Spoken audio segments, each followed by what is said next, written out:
అందరికీ నమస్కారం. రామలక్ష్మి కథల ఛానల్‌కి స్వాగతమండి. 'మనసంతా నువ్వే' ఎపిసోడ్ 4లోకి వచ్చేసాం. అర్జున్ అంబులెన్స్‌లో నందినిని చేతిలో గట్టిగా పట్టుకొని కూర్చున్నాడు. ఆమె చేతి వేళ్లు చల్లబడుతూ ఉన్నాయి. నందిని, ఒక్కసారి కళ్ళు తెరువు ప్లీజ్ అని పదే పదే పిలుస్తున్నాడు అర్జున్. అంబులెన్స్ సైరన్ శబ్దం రాత్రి నిశ్శబ్దాన్ని చీల్చుకుంటూ హాస్పిటల్ వైపు దూసుకు వెళ్తుంది. కొన్ని నిమిషాల తర్వాత అంబులెన్స్ హాస్పిటల్ ముందు ఆగింది. వెంటనే డాక్టర్లు స్ట్రెచ్చర్తో పరిగెత్తుకుంటూ వచ్చారు. పేషెంట్ పరిస్థితి చాలా క్రిటికల్గా ఉంది. వెంటనే ఎమర్జెన్సీ వార్డుకు తీసుకెళ్ళండి అని ఒక డాక్టర్ గారు చాలా గట్టిగా చెప్పాడు అక్కడున్న వాళ్ళతో. అర్జున్ కూడా వాళ్ళ వెనకాలే పరిగెత్తాడు. ఆపరేషన్ థియేటర్ ముందు నందినిని లోపలికి తీసుకెళ్లారు. తలుపులు మూసుకుపోయాయి. ఎర్ర లైట్ వెలిగింది. అర్జున్ అక్కడే నిలబడిపోయాడు. అతని చేతుల మీద రక్తం ఇంకా నందినిది అలానే ఉంది. ఆ రక్తాన్ని చూస్తూనే తన కళ్ళలో నీళ్లు ఆపుకోలేకపోతున్నాడు అర్జున్. ఇక అప్పుడే హాస్పిటల్లోకి వచ్చాడు రాహుల్. వెంటనే అర్జున్, ఏమైందిరా అని రాహుల్ అర్జున్ని అడిగాడు. అర్జున్ కొద్దిసేపు అలా షాక్లోనే ఉన్నాడు. తర్వాత మెల్లిగా తేరుకొని అర్జున్ ఏం మాట్లాడలేకపోయాడు. గోడకు ఆనుకొని అలా కూర్చొనే ఉన్నాడు అర్జున్. రాహుల్, ఏమైందో చెప్పురా అన్న కొద్దిసేపటికి, రే నేనే కారణం రా అన్నాడు అర్జున్. నేను ఈరోజు ఆమెను పిలవకపోయి ఉంటే ఆమెకి ఈ పరిస్థితి వచ్చేది కాదు. చక్కగా హాస్టల్లో ఉండేదిరా. నేనే నీతో మాట్లాడాలి రమ్మని పిలిచానురా అని బాధపడుతూ ఉన్నాడు. రాహుల్ అతని భుజం మీద చేయి వేసి, అలా అనకురా, ఇది ఎవరి తప్పు కాదు. దేవుడు అలా జరగాలని రాసుంది, అలా జరిగిపోయింది అని రాహుల్ ఎంత చెప్పినా అర్జున్ మనసు మాత్రం తననే నిందించుకుంటూ ఉంది. తనకు తానే తిట్టుకుంటూ ఉన్నాడు. అదే సమయంలో ఆపరేషన్ థియేటర్లో డాక్టర్లు నందిని ప్రాణాలను కాపాడేందుకు ప్రయత్నిస్తున్నారు. బీపీ తగ్గిపోతుంది. ఆక్సిజన్ కొంచెం పెంచండి. బ్లీడింగ్ కంట్రోల్ చేయండి. ఒక్క సెకను, ఒక్కో నిమిషం ప్రాణాలతో పోరాటంలా మారుతుంది నందిని జీవితం. బయట రాత్రి 12 అయింది. ఆసుపత్రి కారిడార్ నిశ్శబ్దంగా ఉంది. అర్జున్ మాత్రం కుర్చీలో కూర్చోలేక అటూ ఇటూ నడుస్తూనే ఉన్నాడు. అతనికి ఒక్కచోట కూర్చోవడానికి మనసు నెమ్మదిగా లేదు. ఎందుకిలా జరిగింది అని లోలోపల మదనపడుతూనే ఉన్నాడు అర్జున్. అతని ఫోన్ మోగింది. స్క్రీన్ మీద అమ్మ కాలింగ్ అని వచ్చింది. అర్జున్కి వాళ్ళ అమ్మ ఫోన్ చేసింది. అతను కాల్ లిఫ్ట్ చేశాడు. అర్జున్, ఎక్కడ ఉన్నావురా అని ఆందోళనగా అడిగింది వారమ్మ. అతని గొంతు వణుకుతుంది. హాస్పిటల్లో ఉన్నానమ్మా అని చెప్పాడు అర్జున్. ఏమైంది అని కొన్ని క్షణాలు మౌనంగా ఉంది. నందినికి యాక్సిడెంట్ అయింది అమ్మా అని చెప్పగానే అతని కళ్ళలో మళ్ళీ కన్నీళ్లు ఊబికిలా ఉబికిపోతున్నాయి. అంటే ధారలా కారిపోతున్నాయి. మరో 2 గంటలు గడిచాయి. ఆపరేషన్ థియేటర్ తలుపు తెరుచుకుంది. డాక్టర్ గారు బయటికి వచ్చారు. అర్జున్ ఒక్కసారిగా లేచి గబగబా దగ్గరికి వెళ్ళాడు. డాక్టర్ గారు, ఎలా ఉంది అని అడుగుతున్నాడు అర్జున్.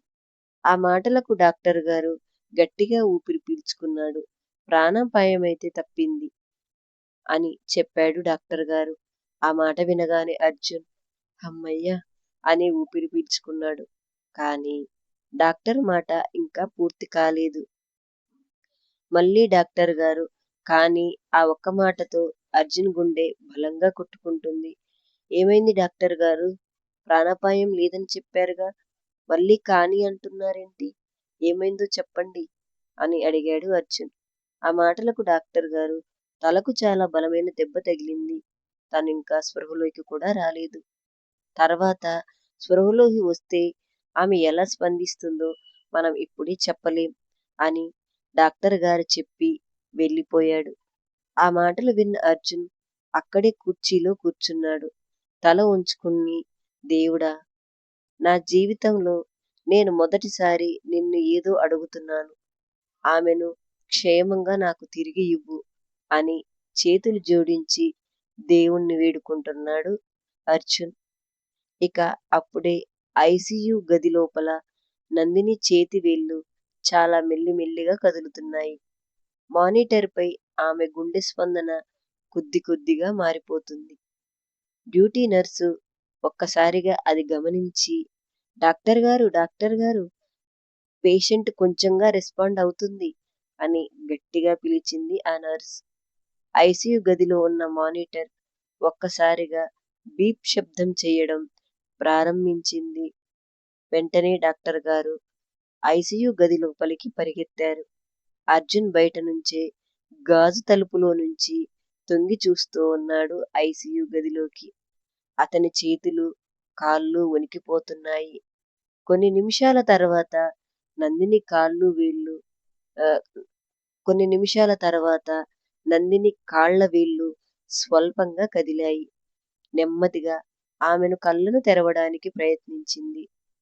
తెల్లటి సీలింగు, చుట్టూ డాక్టర్లు, ఒక రూములో ఉన్నట్టుగా మందుల వాసన. అక్కడ ఏం జరుగుతుందో తనకి అర్థం కాలేదు. తను కొద్ది కొద్దిగా కళ్ళు తెరుచుకుంటూ చుట్టుపక్కల ఏముంది అని తనను తాను వెతుక్కుంటుంది నందిని. అప్పుడే ఒక డాక్టర్ గారు మెల్లగా ఇలా అడిగాడు, నీ పేరేమిటమ్మా అని. ఆమె కొద్దిసేపు అలా ఆలోచిస్తూనే ఉంది. ఆ తర్వాత ఇంకా నెమ్మదిగా తను, నా పేరు నా నందిని అంది. అప్పుడు డాక్టర్లు ఒకరినొకరు చూసుకున్నారు. బాగుంది, ఓకే అన్నారు. బయట నిలబడి ఉన్న అర్జున్ ముఖంలో చిరునవ్వు మెరిసింది. ఎందుకంటే నందిని నెమ్మదిగా కళ్ళు తెరిచి చిన్నగా కాళ్ళు వేళ్ళు కదిలించడం గాజు తలుపులో నుంచి చూసిన అర్జున్ ఆమె మాట్లాడుతోంది, నాకు చాలా సంతోషంగా ఉంది అని సంతోషపడ్డాడు. ఆ తర్వాత కొద్దిసేపటికి డాక్టర్ గారు మళ్ళీ ఇలా అడిగాడు, ఇతను ఎవరో తెలుసా అని. గాజు తలుపు బయట నిలబడి ఉన్న అర్జున్ వైపు డాక్టర్ గారు చెయ్యి చూపించాడు. నందిని నెమ్మదిగా అటువైపు కళ్ళను తిప్పింది. అర్జున్ కళ్ళలో ఆశ. ఆమె నన్ను గుర్తుపడుతుందా లేదా అని తెలుసుకోవడానికి ఆరాటపడుతున్నాడు అర్జున్. ఆమె గుర్తుపడుతుందనే నమ్మకం కొన్ని క్షణాలు. ఆమె అతన్ని ముఖాన్ని గట్టిగా చూసింది. ఆ తర్వాత తల అడ్డంగా ఊపింది. అంటే నాకు తెలీదు అని అంది నందిని. ఆ ఒక్క మాట అర్జున్ గుండెను ముక్కలుగా చేసింది. డాక్టర్ గారు వెంటనే ఇంకేమీ అడగలేదు. ఆమెకు చాలా విశ్రాంతి అవసరమని అందరినీ బయటకు పంపించాడు. అలా కొద్దిసేపటి తర్వాత డాక్టర్ అర్జున్ను పిలిచి తన గదిలోకి, కూర్చోండి అర్జున్ అని చెప్పాడు డాక్టర్ గారు. అప్పుడు నెమ్మదిగా అర్జున్ కుర్చీలో కూర్చున్నాడు. అతని ముఖంలో ఆందోళన. డాక్టర్ నెమ్మదిగా ఇలా మాట్లాడడం ప్రారంభించాడు. తలకు బలమైన గాయం వల్ల ఆమెకు రెట్రోగ్రేడ్ అమ్నీషియా వచ్చే అవకాశం ఉంది అర్జున్ అని చెప్పాడు అర్జున్కి. ఆ మాటలు విన్న అర్జున్ ఆశ్చర్యంగా చూశాడు. అంటే మీరేం చెప్తున్నారు డాక్టర్ అని అడిగాడు అర్జున్. అప్పుడు డాక్టర్ ప్రమాదానికి ముందు జరిగిన కొన్ని జ్ఞాపకాలు పూర్తిగా మర్చిపోయి ఉండొచ్చు. తనకు ప్రమాదానికి ముందు తాను ఎవరు, ఏం చేసింది, ఎక్కడుండేది, ఇలాంటివన్నీ కొన్ని గుర్తుంటే ఉండొచ్చు, లేకపోతే గుర్తు లేకపోవచ్చు. కానీ కొన్ని రోజుల తర్వాత ఆ పూర్తి జ్ఞాపకాలు మళ్ళీ తిరిగి రావచ్చు. కొన్ని గుర్తు రావచ్చు లేదా అని డాక్టర్ ఆగిపోయాడు. అర్జున్ గుండె ఆ మాటలకు వేగంగా కొట్టుకుంటుంది. లేదా అంటే ఏమైంది డాక్టర్, ఎప్పటికీ గుర్తు రాకపోవచ్చా అని అడిగాడు. ఆ మాట విన్న అర్జున్ నిశ్శబ్దంగా కుర్చీలో కూర్చుండిపోయాడు. కళ్ళలో కన్నీళ్లు. కానీ తను ఏడవడానికి ఓపిక లేదు. మరుసటి రోజు అర్జున్ పూల బొకేతో నందిని గదిలోకి వెళ్ళి తన ముందు నిలబడ్డాడు. లోపలికి వెళ్ళడానికి ధైర్యం చేయలేకపోతున్నాడు అర్జున్.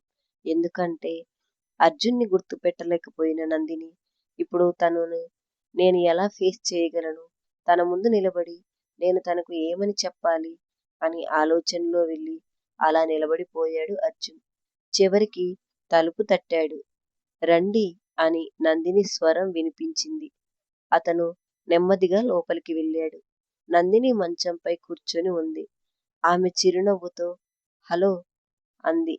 ఆ నవ్వు అదే పాత నవ్వు, అదే పాత పలకరింపు, మంచితనం. కాని ఆ నవ్వులో తన కోసం ఉన్న గుర్తింపు మాత్రం లేదు. మీరు ఎవరు అని అడిగింది నందిని. అర్జును గొంతు బిగుసుకుపోయింది. తనకు ఏం మాట్లాడాలో, తనను ఎవరుగా పరిచయం చేసుకోవాలో తనకు అర్థం కాక అలా ఉండిపోయాడు అర్జున్. డాక్టర్ మాటలు మెల్లిగా అతనికి గుర్తొచ్చాయి. బలవంతంగా జ్ఞాపకాలు గుర్తు చేయడానికి ప్రయత్నించకండి అర్జున్. తనకు తానుగా కోలుకుంటున్నప్పుడు మెల్లిగా పాత జ్ఞాపకాలన్నీ వచ్చే అవకాశం ఉంటుంది. కాబట్టి ఇప్పుడు మీరు ఎవరు, మీకు సంబంధించిన జ్ఞాపకాలేంటి అని తనకు మీరు గుర్తు చెయ్యొద్దు అని చెప్పాడు డాక్టర్ గారు. ఆ మాటలు గుర్తు చేసుకున్న అర్జున్ చిరునవ్వు నవ్వుకున్నాడు. నేను నీ కాలేజీ ఫ్రెండ్. నా పేరు అర్జున్ అన్నాడు అర్జున్. ఓ సారీ, నాకు ఏమి గుర్తులేదు అని అమాయకంగా చెప్పింది నందిని. అర్జున్ మనసు మళ్ళీ విరిగిపోయింది.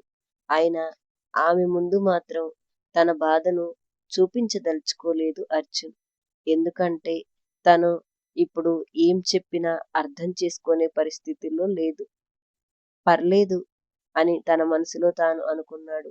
త్వరలో తనకు అన్నీ గుర్తొస్తాయి అని మెల్లిగా చెప్పి అర్జున్ బయటికి వెళ్ళబోతుండగా నందిని ఒక్కసారిగా ఇలా పిలిచింది.